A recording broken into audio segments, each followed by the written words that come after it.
Hello and welcome to my channel. I have another question today, and the question is, what does it mean to believe in the sanctity of life? The phrase sanctity of life reflects the belief that because people are made in God's image, human life is an inherently sacred attribute that should be protected and respected at all times. While God gave humanity the authority to kill and eat other forms of life, the murdering of other human beings is expressly forbidden, with the penalty being death. Humanity was created in God's image, but sin has corrupted that image. There is nothing inherently sacred in fallen man. The sanctity of a human life is not due to the fact that we are such wonderful and good beings. The only reason the sanctity of life applies to humanity is the fact that God created us in His image and set us apart from all other forms of life. Although that image has indeed been marred by sin, this image is still present in humanity.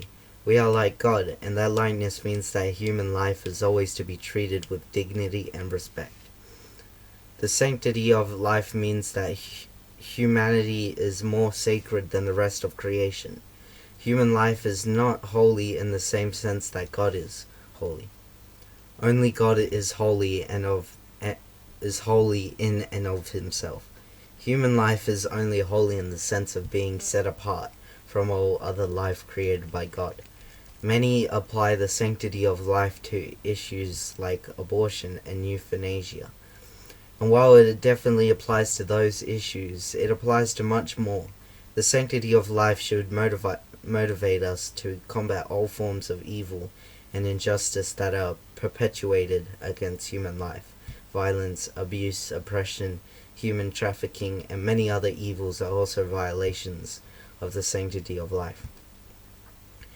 Beyond the sanctity of life, there is much better argument against these things. The greatest commandments in Matthew 22, verse 37-39, Jesus says, "You shall love the Lord your God with all your heart, and with all your soul, and with all your mind."